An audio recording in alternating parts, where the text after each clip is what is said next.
Seja muito bem-vindo, estamos começando mais um bate-papo da hora e hoje o nosso convidado é super especial, ele é policial militar, candidato a deputado estadual e é conhecido como bruxo da PM. Sargento Martins, seja muito bem-vindo, obrigado por aceitar o convite. Valeu, irmão. Zero ao bruxo. Um abraço a todos, bom dia e obrigado aí pelo convite. Sargento, para as pessoas te conhecer melhor, eu queria saber um pouquinho de como foi a sua infância, sua criação, sou natural de onde? Cara, eu sou natural de Duque de Caxias. Fui criado em uma comunidade ali chamada Rodrigues Alves, em Barier. Depois fui morar em Magé. Essa minha infância aí foi vivida, né, em meio à criminalidade, tráfico de drogas. Perdi alguns amigos no crime. E aí, como eu não quis viver essa vida, dar esse desgosto para minha mãe, cara, eu procurei fazer algo diferente, mudar, prestar um concurso público, e aí me tornei policial militar. Tô 16 anos na corporação, trabalhei em diversos batalhões do Rio de Janeiro, diversos morros, PP Morro dos Macacos, Manguinhos, Mandela, Arará.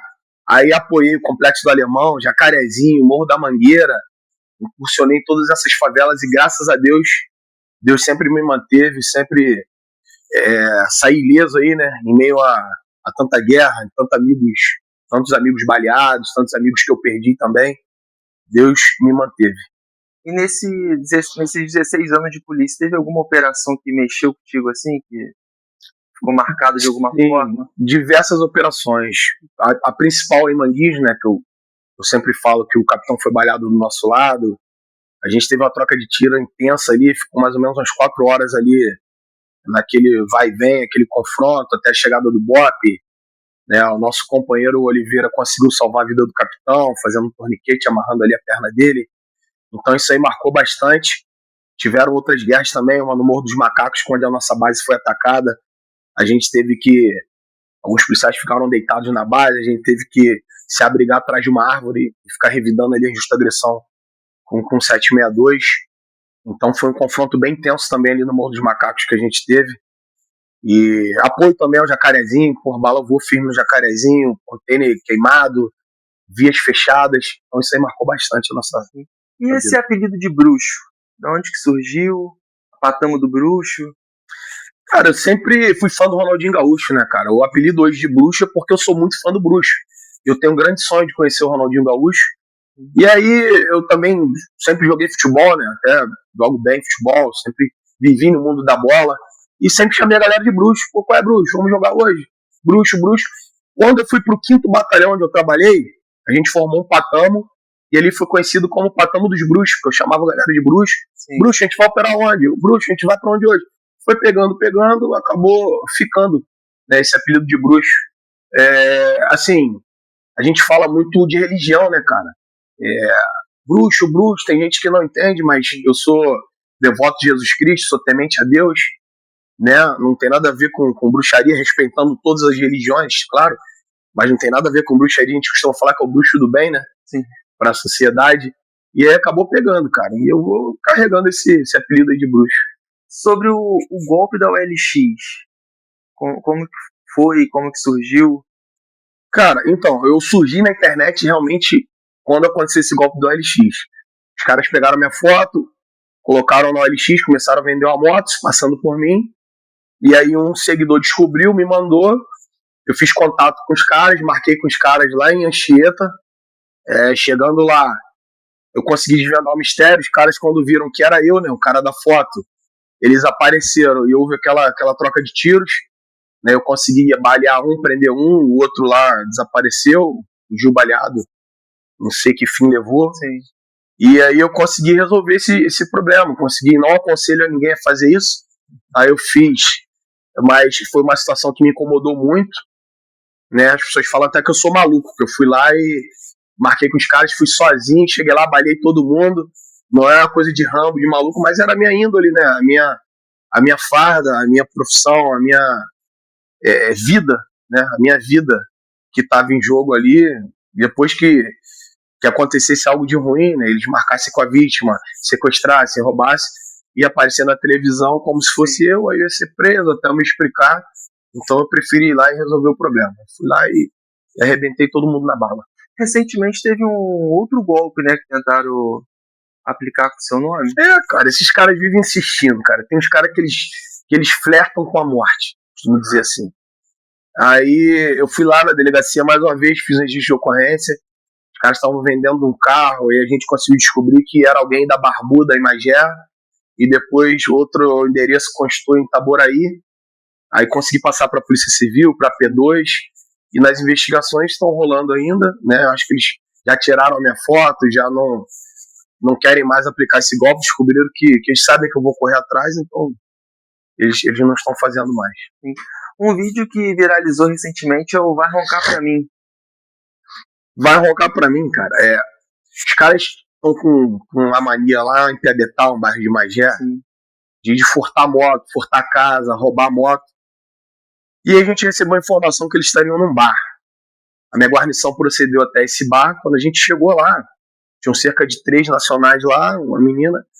E com o farol alto da viatura, ele não percebeu a nossa chegada. Quando a gente chegou aqui, de perto, ele viu que era a viatura, ele virou de costas e jogou uma pistola e um telefone dentro do bar. Só que a nossa guarnição conseguiu perceber. E a gente foi lá, efetuou a abordagem. Meu camarada de equipe pegou lá dentro do bar a pistola e o telefone. E eu perguntei a ele, falei, vem cá, eu vi tu jogando aquilo ali. Ele, não joguei nada. Falei, irmão, a parada é tua, não é? E ele falou, não, é da moça do bar. Ou seja, esse vagabundo quis incriminar a dona do bar ainda. E eu falei, pô, tu tá acusando a dona do bar, cara, a parada é tua. E aí ele começou a me querer roncar pra mim. Falei, rapaz, tu vai roncar pra mim? Tu vai roncar pra mim, meu irmão? E aí ele, não, a parada é minha, a parada é minha. E esse vídeo viralizou, e hoje tem até blusa aí, vai roncar pra mim, tem blusa do Zé ao Bruxo. Sim. E viralizou de uma forma que a população de bem gostou muito, lá da região de Piabetá, de Magé. E é claro que os tralhas não vão gostar muito, né? Porque a população que é refém desse tipo de criminosos, né, gosta de atuação firme da polícia para realmente ter uma segurança. Sim. E hoje em dia, você agora entrando para a política também, é muito pela essa parte da segurança pública, de ver como está hoje em dia. Cara, o que me fez entrar para a política? Primeiro, eu pedi a Deus permissão para isso. Segundo, cara, eu vi, assim, muita coisa ruim.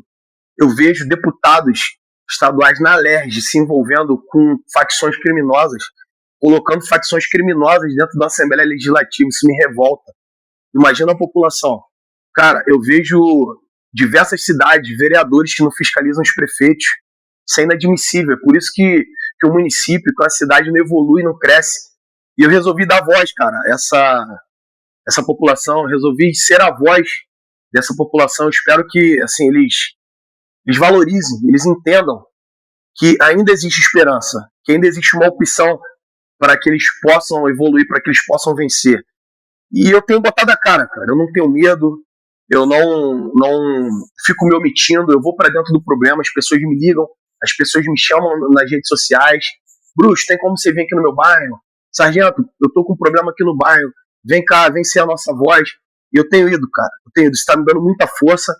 As pessoas estão me convidando para ir até a casa delas, as pessoas estão me chamando para tirar foto, as pessoas estão militando ao meu favor. Então isso está me dando muita força, está me fazendo acreditar muito que ainda existe esperança na política. Tudo de forma orgânica, né? Tá fluindo naturalmente. Muito orgânico, e eu tenho ido nessas pessoas, eu tenho ido na estação de trem fazer vídeo lá, mostrar a realidade, resolver os problemas, não é só ficar de falácias. E eu tenho muita fé, cara, que com a caneta na mão, na Assembleia Legislativa, a gente vai poder fazer muito mais. A gente vai poder criar projetos de leis, a gente vai poder enviar emendas para esses municípios, para todo o estado, e cobrar o prefeito, fiscalizar o prefeito e dar pancada em vereador vagabundo que não fiscaliza o prefeito e um monte de vereador que ainda recebe mesada para não fiscalizar o prefeito. A gente vai investigar tudo isso aí. E das provas que você realmente vai no problema foi que recente agora foi a situação do Russo. Sim, cara, isso aí é um problema que está tendo no bairro do Saco, em Magé, próximo ao presídio. Diversas pessoas me mandando mensagem, falando assim, sargento, esse Russo está proibindo o moto Uber de chegar lá, está proibindo o táxi de chegar, está proibindo motoristas de aplicativo. Eu falo para vocês, moradores de Magé, moradores do bairro do Saco e região, podem contar comigo. Esse Russo, se continuar com essa atitude, com esse jeito que ele está fazendo, ele vai ser preso. Eu vou te caçar, Russo, seu vagabundo.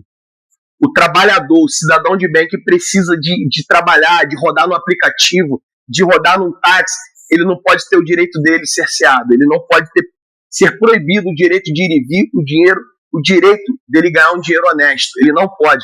E esse vagabundo desse russo, com outros vagabundos que eu já tenho foto, que estão trabalhando nessa região, vocês já conhecem um bruxo, e vocês vão conhecer o bruxo mais ainda, o bruxo de verdade. Porque eu já comuniquei a Polícia Civil, já fiz registro de ocorrência e o bruxo vai pegar vocês. O cidadão de bem pode contar comigo, que eu vou ser a voz de vocês.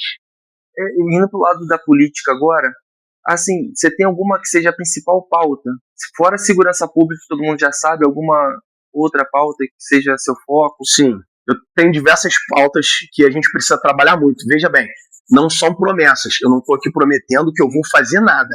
Mas eu estou me comprometendo que esses projetos de lei vão sair do papel, vão ser entregues às autoridades a quem de direito. Se eu tiver que ir no parlamento, se eu tiver que ir na prefeitura, se eu tiver que ir lá no governo federal, a gente vai fazer. E uma delas, cara, eu quero trazer... Eu digo Magé, falo muito de Magé porque eu moro em Magé. Então, primeiro eu tenho que limpar o quintal de casa para depois ir para os demais quintais, para trabalhar em todo o Rio de Janeiro. Eu não vou trabalhar só por Magé. Tem gente que pergunta... Martins, eu sou de fora de Magé, como é que eu faço para votar em você? Eu quero te apoiar. A eleição esse ano para deputado estadual, ela é por todo o estado. Então você que tem dúvida, seguidor, você que tem dúvida, apoiador, você pode votar em qualquer lugar do estado, tá? Não só Magé. E aí eu começo com um projeto que é o seguinte: eu quero trazer para Magé e para atender toda a Baixada Fluminense um centro de tratamento para crianças especiais, cara, com ecoterapia. Trazer ali para fazer um centro onde a gente coloque 4 éguas para as crianças fazerem o tratamento em cima desses animais. Eu visitei o Instituto em Teresópolis, que funciona muito bem. Crianças, Paulo, que não falavam, Dudu, desculpa. Crianças que não falavam estão começando a falar. Crianças que não andavam estão começando a andar depois desse tipo de tratamento. Então isso é necessário para a gente tratar essas crianças atípicas. Eu tenho um sobrinho, cara, um afilhado do meu coração, meu afilhado. A gente tinha que correr para longe para fazer o tratamento dele. Então a gente tendo na Baixada Fluminense um centro de tratamento vai ajudar muito. Então esse é um dos meus principais projetos. Baixada Fluminense, a gente não tem um centro de tratamento para oncologia. Hoje você vê uma dificuldade muito grande para tratar uma pessoa com câncer na Baixada Fluminense.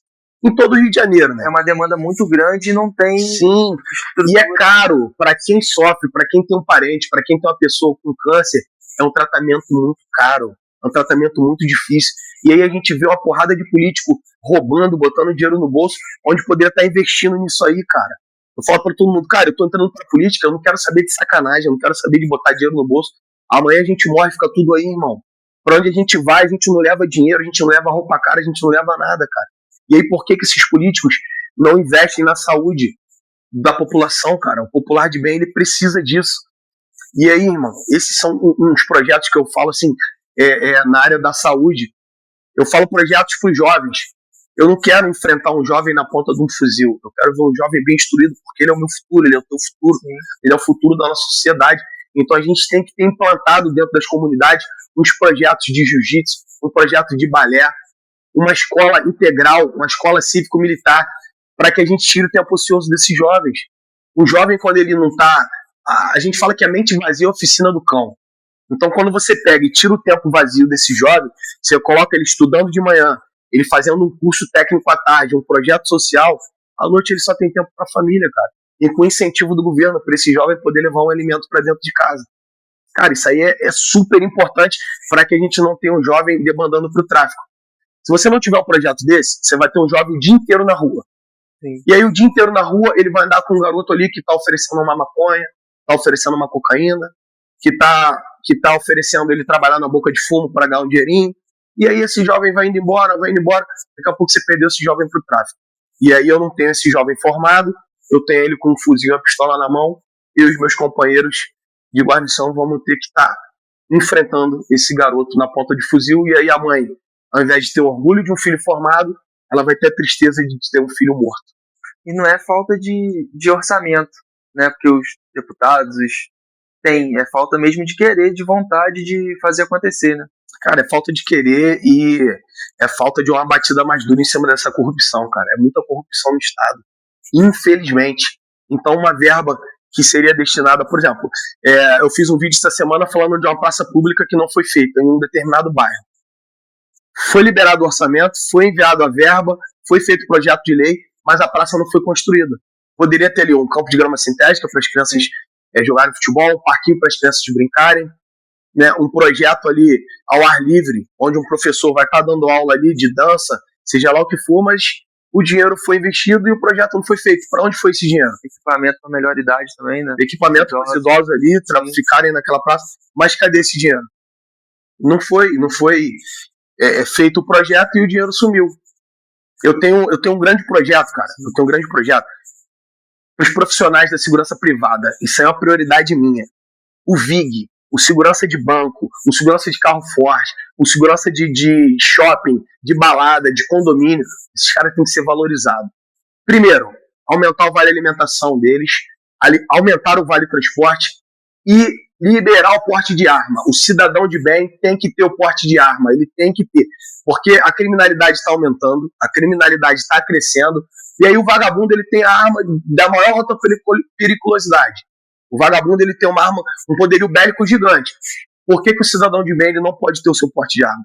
Por que o vigilante, o profissional da segurança privada, que tanto ajuda a gente, ele não pode ter a arma dele? Sim. O profissional da segurança privada, ele merece respeito, ele merece valorização. E é uma prioridade minha. Eu vou valorizar o profissional da segurança privada. Sem contar que eles também se expõem, né? Se expõe muito. O profissional da segurança privada, ele está o tempo todo lidando com pessoas. E ele lida com pessoas boas e pessoas ruins. E pessoas ruins gravam a cara dele. Sim. E ele não consegue gravar a cara dele. Nós, da segurança pública, privada, nós não conseguimos saber quem é quem. Mas eles sabem quem nós somos. Então, fica aí para você que é profissional da segurança privada. Tem o meu apoio. Não tem a minha promessa, mas tem o meu compromisso de que vai ser uma prioridade minha lutar pela valorização desse profissional. E sobre as eleições desse ano, qual foi o primeiro convite? O primeiro convite foi para ser pré-candidato a vice-governador do Partido Missão.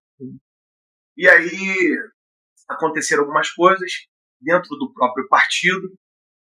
E o partido chegou para mim e falou assim: Martins, você não vai ser mais o vice do Bombeiro Rafa no Partido Missão. Né? A gente está com um projeto aqui para colocar você como candidato a deputado federal. Né? E aí, candidato federal não é uma coisa que arde no meu coração. A chama da política ela tem que arder no coração. E, cara, até porque, vamos lá, eu tenho um público hoje que é voltado à segurança pública. E aí, para deputado federal hoje na segurança pública, você tem Nick Busson, Batata da Maitza, o delegado Felipe Cury, o Sargento Portugal, agora acho que o Cabo Pereira, sim. E mais alguns aí que talvez eu não me lembre. Mas só aí do meu nicho, já tem 5 da segurança pública. Sim. Você divide muito a população. Então eu não quero isso. Eu quero que a população eleja bons profissionais de segurança pública, bons policiais, para que eles possam chegar em Brasília e eu possa estar no Alerj e ligar para um deputado federal desse e falar assim: me recebe aí, claro que eu vou te receber, vamos lá. Eu tenho projetos para a segurança pública do Rio de Janeiro. Então, o que me acende a chama no coração é de ser candidato a deputado estadual. E aí foi uma conversa que eu tive lá no Partido Missão, eles falaram assim: beleza, então você vai para pré-candidato a deputado estadual. Tranquilo. Só que política, cara, partido, tem uma coisa chamada nominato, tem uma coisa chamada chapa. E aí o Missão ele não conseguiu montar uma chapa para eleger um deputado estadual. A nominata não conseguiu ser bem montada. Sim. Sabe? Não convence também. Assim. Talvez tenha sido um erro ali na nominata, na chapa. E aí nós tivemos outra conversa. E eu recebi uma ligação da Nacional e falou: cara, a gente não vai conseguir montar uma chapa para estadual. Vai ter que ser federal mesmo. Então, começaram a acontecer esses embates internos, essas coisas internas, que não começaram a ficar legais. Eu falei: para acontecer coisas que já estão acontecendo, e mais algumas outras coisas que vieram acontecendo ali internamente, eu prefiro sair. Eu pedi para sair. Tá? Eu tenho um legado de amizade hoje no Partido Missão. Eu tenho pessoas que gostam de mim, gosto de muitas pessoas do Partido Missão. Né? Algumas ficaram tristes pela minha saída, alguns deixaram de me seguir no Instagram, outras continuaram me seguindo, continuaram me dando apoio ali nas redes sociais. E aí foi uma saída de boa, cara. Eu saí pela porta da frente.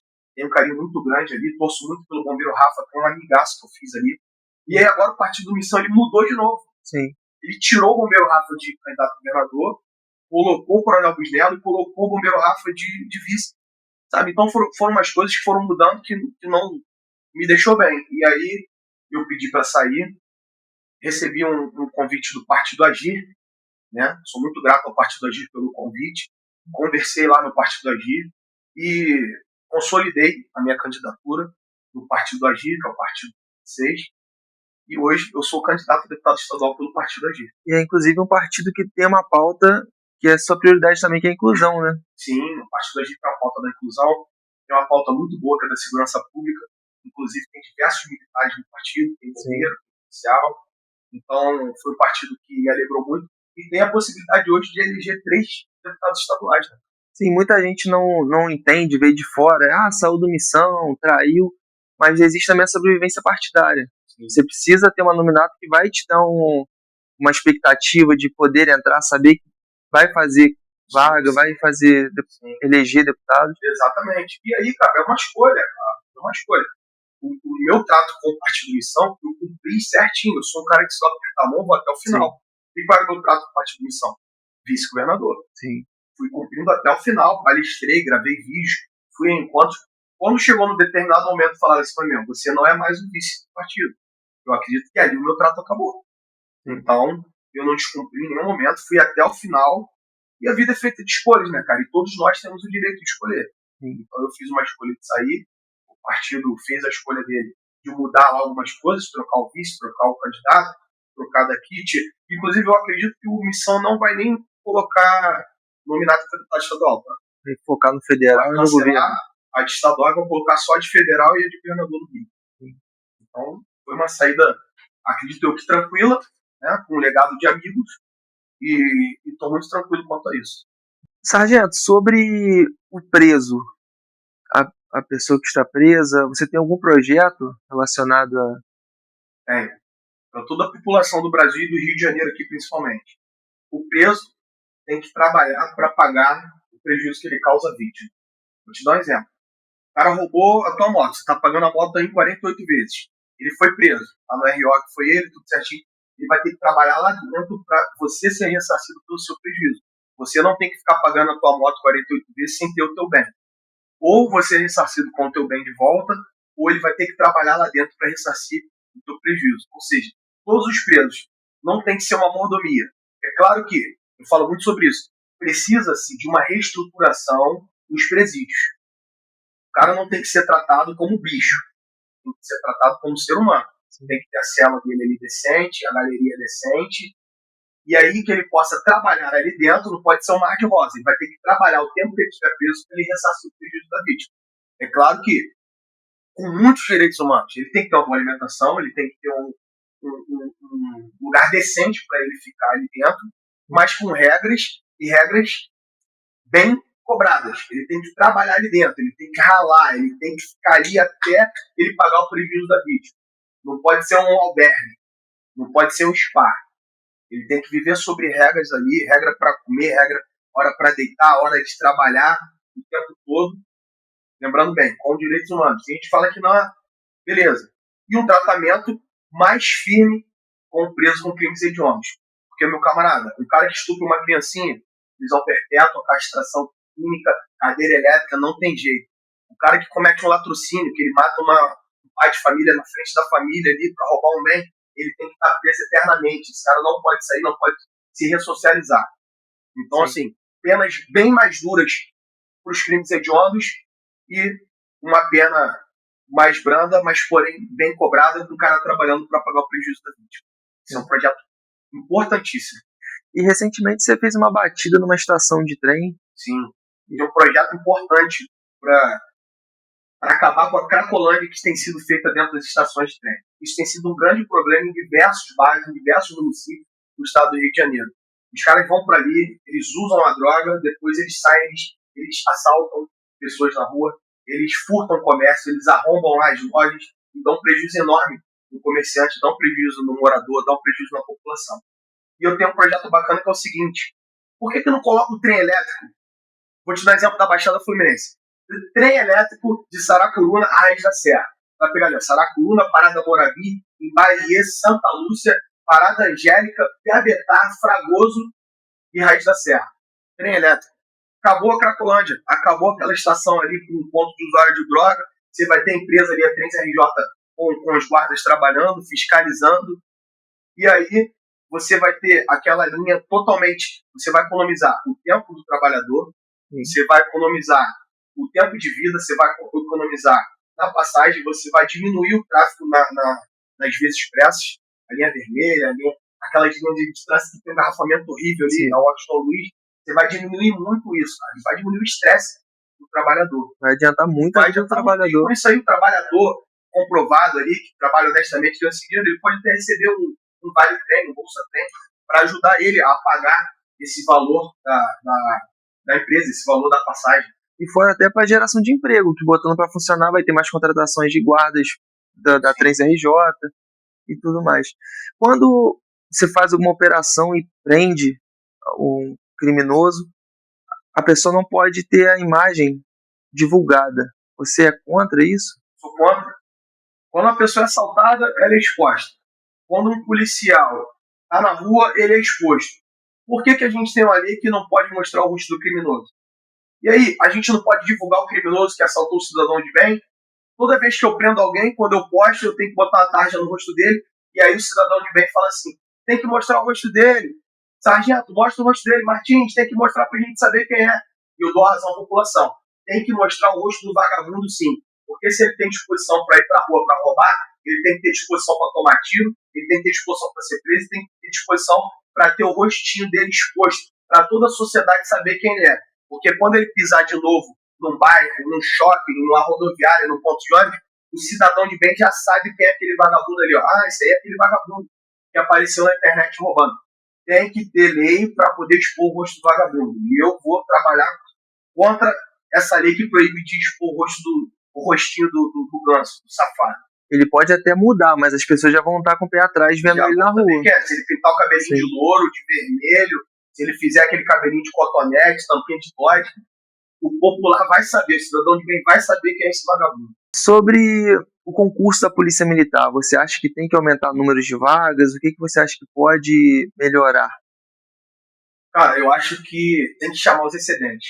Acho que é uma tremenda covardia as pessoas estudarem, passarem na prova, ficarem no número excedente de vagas e não serem chamados. Aí abre outro concurso, aí aquela galera que passou não é chamada. Acho uma tremenda covardia, principalmente porque a gente tem um déficit de efetivo hoje na Polícia Militar. Hoje, a polícia sofre muito com a falta de efetivo. Hoje você tem que ficar cobrindo buracos, tapando buracos, porque você não tem efetivo na polícia. Chama os excedentes, cara. É uma covardia o que fazem com eles. Então chama essa galera, convoca essa galera e coloca para trabalhar. Tem uma coisa também que é importante. Quero falar sobre a isenção de pedágio para policiais militares que se deslocam por todo o Rio de Janeiro. Nós temos policiais que trabalham na Baixada Fluminense, moram no Rio de Janeiro. Se ele fizer uma prisão na Baixada Fluminense, ele tem que depor em um fórum da Baixada Fluminense. E aí ele vem na folga para depor. E ele passa por pedágio. Se o cara hoje morar em Teresópolis e fizer uma prisão em Magé, ele tem que descer de Teresópolis, pagar o pedágio para Magé depor. E aí eu tenho esse projeto para que o policial militar no estado do Rio de Janeiro ele tenha essa isenção de uma ida e uma volta no pedágio, para que ele possa ir depor, para que ele possa fazer um RAS, para que ele possa se locomover, se deslocar de casa para o batalhão, do batalhão para o RAS que ele faz, do RAS para casa, de casa para o RAS. O policial tem que ter esse direito de isenção de pedágio de uma ida e volta, para que ele possa se locomover no Rio de Janeiro pelo que ele faz, pelo que ele produz para a sociedade, para o cidadão. Eu olhando as suas redes sociais, eu vi algumas fotos de alguns projetos sociais, você ajudando famílias, e nunca foi de querer mostrar para ganhar mídia. Teve até os adolescentes que acharam a carteira com dinheiro. Como é que foi essa história dos adolescentes? Cara, isso sempre foi muito bacana. Eu costumo falar que quando a gente faz de coração, a gente faz pra Deus, né, cara? Sem esperar nada em troca. Então, na Páscoa lá, eu parei a viatura e distribuí uma caixa de ovos de Páscoa pra uma galerinha lá, para as crianças de um bairro carente. Eu passo no campo de futebol, às vezes eu vejo a molecada lá sem bola para jogar. Eu compro uma bola e levo para as crianças jogarem. Eu passei por isso na minha infância. Eu sempre fiz isso a vida toda, antes de política, antes de tudo. E aí teve essa situação comigo, eu lanchando na praça de alimentação em Pedretá, no serviço. 2 garotos de 14 anos de idade acharam uma carteira cheia de dinheiro, foram lá e me entregaram. Sargento, tá aqui, ó, eu achei. Aí eu postei nas redes sociais, o dono apareceu, recuperou a carteira com todo aquele dinheiro. E foi bacana, cara. Depois eu senti no coração que eu tinha que fazer algo por aqueles garotos. Fui lá, descobri que eles são atletas, estão tentando ser jogador de futebol, veio da Bahia, tá no Rio de Janeiro. Quando fui lá, comprei um chuteiro para um garoto, comprei uma luva de goleiro para o outro, presenteei os meninos. Então, eu sempre gostei, cara, dessas ações sociais. Eu sempre achei importante você ter um jovem desse sendo gratificado. É gratificante pra gente, né, alegrar esses garotos pelo bem que eles fazem. Então, que isso motive mais e mais pessoas a fazer e motive a novos jovens a tomarem atitudes boas igual eles tomaram. Sargento, nós já falamos de alguns projetos, mas eu sei que no papel tem muito projeto. E tem mais algum que você acha que seja importante? Sim. Aumentou muito o número de violência doméstica, violência contra a mulher. Eu palestro em diversos lugares, em igrejas, em escolas, sobre a violência doméstica. Eu tenho um projeto que eu quero trazer para a Magé e para a Baixada Fluminense a Câmara de Mediação de Conflitos. A Câmara, ela vai mediar os conflitos antes de chegar no judiciário, antes de chegar no judicial. A Câmara de Mediação, ela vai mediar os conflitos antes dela chegar na justiça. Ela vai passar pela Câmara. Quem tiver problema do consumidor, um problema de alienação parental, um problema de marido e mulher, vai passar pela Câmara de Mediação, vai tentar ser resolvido ali. Se for resolvido, não precisa ir para o fórum. Resolvendo ali, já dilui o conflito, beleza. Ou minimizou o conflito, já vai para o fórum, já encaminhado e resolvido ali para o juiz. Então é um projeto que eu tenho para levar para a Baixada, para a Magé, e vai ser totalmente gratuito para a população. Não vai gastar com advogado para fazer isso. Vai ter um mediador ali especializado para cuidar dos seus processos, para cuidar dos seus casos. E sobre a violência doméstica, hoje a gente está carente da delegacia especializada de atendimento à mulher. Vou te dar um exemplo. Todos os distritos de Magé não tem uma DEAN. A Baixada Fluminense, salvo engano, se tiver uma DEAN é Caxias. Mas não dão conta de atender todos os casos de violência doméstica. E quando você tem uma delegacia que atende diretamente a violência doméstica, você evita de ter uma viatura da Polícia Militar presa na delegacia fazendo essa ocorrência. Você vai pegar ali esse problema de violência doméstica, vai colocar na DEAN, a DEAN vai cuidar desse caso e o policial vai estar na rua trabalhando, vai estar com o policiamento ostensivo novamente. Então você aumenta o policiamento nas ruas e você tem uma delegacia que é específica para atender essas mulheres e com mulheres treinadas específicas para atender mulheres, que às vezes a mulher ela não quer ser atendida por um policial masculino. Se sente desconfortável. Se sente desconfortável, ela quer ter uma mulher para ela conversar, para ela ser acolhida. Então a gente precisa ter mais delegacias de atendimento à mulher, mais delegacias especializadas, e Magé não tem uma DEAN, e eu quero trabalhar para a gente trazer uma DEAN para Magé. Sargento, muito obrigado por aceitar participar, tá? Estamos chegando ao final de mais um bate-papo da hora. Agradecer ao Sargento, agradecer a cada um que está assistindo. Sargento, se quiser fazer as considerações finais, passar suas redes sociais. Uma gratidão pelas pessoas que estão me convidando, estão me recebendo, estão me declarando apoio, né? Engenheiro Paulo de Fontaine, Valença, locais que eu nem imaginava. Eu estou indo, as pessoas me convidam e eu vou. Com todo carinho, fui em Maricá, fui em Itaipuaçu, fui a Itaboraí, então são lugares que pessoas estão me recebendo muito bem. E eu digo, é por todo o Rio de Janeiro. Para que o mal triunfe, basta que os bons nada façam. E os bons estão fazendo. Eu acredito muito que ainda existe opção, que ainda existe esperança. E prazer para a população de bem. Eu sou opção. Confiem, acreditem, porque nós não vamos desistir. Ninguém vai parar a gente. Nós vamos até o final. Eu tenho esperança de um Rio de Janeiro melhor. E a segurança pública é o nosso calcanhar de Aquiles. E nós vamos continuar batendo firme para que a expansão territorial do tráfico não continue e a gente consiga travar essa expansão e a gente consiga bater firme. Não só diretamente na troca de tiros, mas financeiramente. Bater na lavagem de dinheiro, começar a quebrar financeiramente essas facções criminosas. Podem contar comigo. Forte abraço e força e honra. 0 é o bruxo.